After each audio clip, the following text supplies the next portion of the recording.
this storm didn't pass. It stalled, recycled, and grew stronger, pushing California's flood defenses beyond their breaking point on Christmas morning.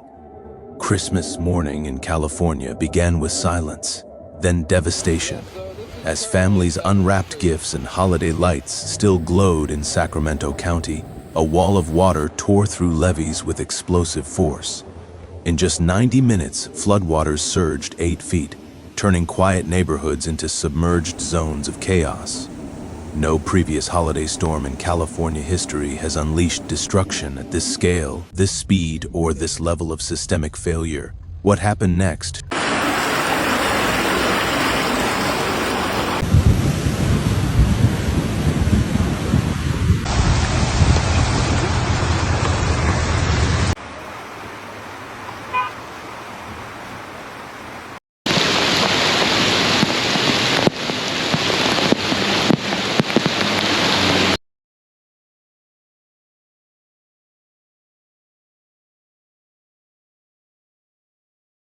Shattered every assumption engineers and forecasters thought they understood.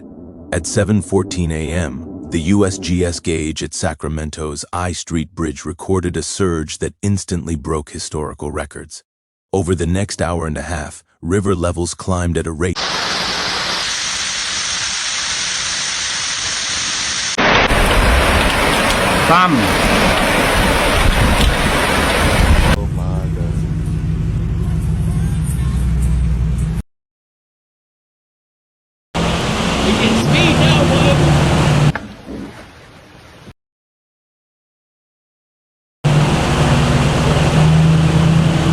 Never before documented during a California holiday storm. By 8:44 a.m., the river had blown past the minor flood threshold of 33.5 feet, expanding far beyond mapped floodplains and into communities long labeled safe. Downstream, sensors at the Coosa Bridge registered flows peaking at 450,000 cubic feet per second.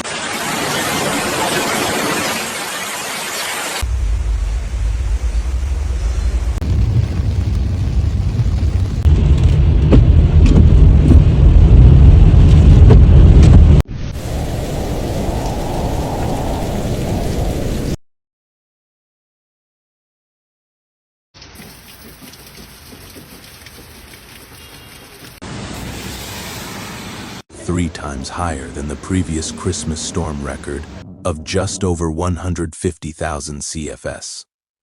The Sacramento River was no longer contained. It was overpowering infrastructure never designed for this volume. The breach clock started just after sunrise. Emergency logs confirmed the first levee overtopping at 7:22 a.m., perfectly aligned with a violent spike in the river's hydrograph.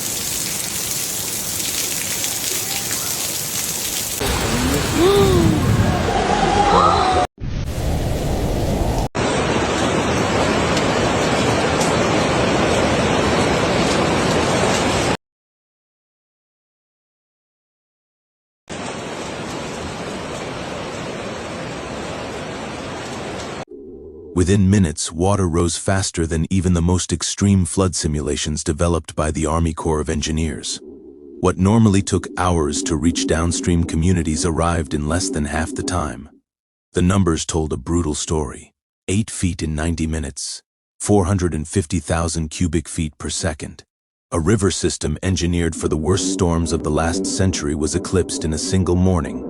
At 8:47 a.m., the Coast Guard's mission log for Marysville recorded the first rooftop rescue of the day. Rescue Helicopter 6541, commanded by Elena Ruiz, hovered low over flooded blocks near B Street.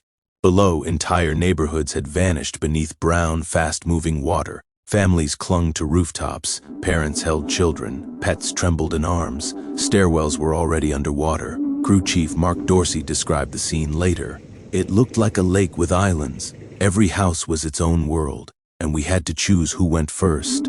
In the first hour, 12 people were lifted from rooftops along a 4-block stretch. Each extraction lasted under 3 minutes, barely enough time to lower the basket, stabilize it against wind shear, and pull another life out of danger. Fuel gauges ticked down, radios crackled with new coordinates. Below them, cars disappeared. Fences vanished, streets ceased to exist.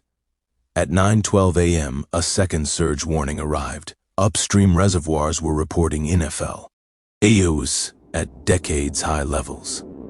The Coast Guard now had less than 40 minutes before another pulse of water slammed into Marysville's southern edge. Ruiz made the call: prioritize homes closest to the levee. They worked on instinct, strapping in a grandmother clutching her grandson, guiding a teenager with a twisted ankle, calming a terrified Labrador shaking in the rescue basket. By 9:36 a.m., the manifest listed 34 evacuees, each name logged against a countdown to the next surge. By then, communications were failing. Cell towers went dark as floodwaters reached their bases. Ground teams lost contact. Every decision now carried irreversible weight. This was no longer about flow rates or river stages. It was a race measured in minutes and lives. Above it all, the storm refused to behave. Satellite loops revealed an atmospheric river, doing something forecasters had rarely seen, stalling, looping, and refeeding itself. Instead of weakening inland, it curved back toward the coast, pulling fresh moisture into the same corridor again and again. At the Center for Western Weather and Water Extremes, climate scientist Dr. Lena Chang examined NOAA satellite data, showing a sharp band of ocean temperatures 7 Grigfeff above normal stretching along the California coast. This warm water acted like a fuel pump, recycling moisture into the storm core. This wasn't a normal atmospheric river, Chang explained. The ocean itself was feeding it. Every time it should have weakened, it recharged. Forecast models, GFS ensemble systems, all failed. They predicted dissipation by Christmas Eve night. Instead, by Christmas morning, the same moisture plume hovered over the valley, stronger than before. Buoy data confirmed sea surface temperatures near 62 Fahr, unheard of for December. For every degree of excess warmth, the atmosphere held 4 more water vapor, multiplying rainfall potential with each cycle inland. Rainfall totals exploded. Some Sacramento Valley stations logged over 12 inches in less than 4 days. The land could no longer absorb anything. Soil moisture maps from the California Department of Water Resources showed readings in the 98th percentile, a threshold with almost no modern precedent. Burn scars from last summer's wildfires became lethal channels. This is where it breaks, warned Cal Fire geologist Dr. Marcus Ellery, tracing blackened zones on digital maps.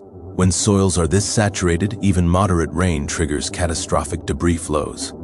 Cal Fire's overnight models flagged multiple drainages above Yuba City and Marysville with a greater than 70% chance of major landslides. These weren't slow mudslides. They were walls of rock and timber, capable of moving at highway speed. Meanwhile, California's flood defense system creaked under pressure. At Oroville Dam, vibration sensors detected unusual stress along spillway joints as inflows approached 150,000 CFS. Downstream levee sensors triggered cascading alerts: yellow, orange, teach.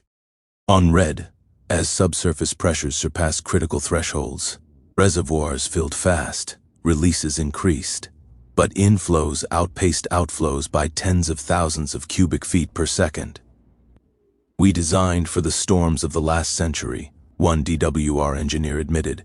What's happening now exceeds every test we've ever run. Then the power failed. By mid-morning, over 500,000 people across multiple counties were without electricity. Flooded substations shut down. Communication collapsed. Emergency calls dropped mid-sentence. Evacuation alerts arrived late, or not at all. Only 35% of residents in the highest risk zones responded to official evacuation orders. For many, Christmas morning dulled the sense of danger. For others, the warning never came. As floodwaters advanced, the gap between what authorities knew and what they could communicate widened fatally. This disaster was not just about water. It was about timing, infrastructure, climate feedbacks, and systems pushed beyond design limits. California's flood risk is no longer seasonal, it is permanent. Each storm redraws the map. Stay alert, stay prepared. And understand this: what was once unthinkable is now measurable, repeatable, and accelerating.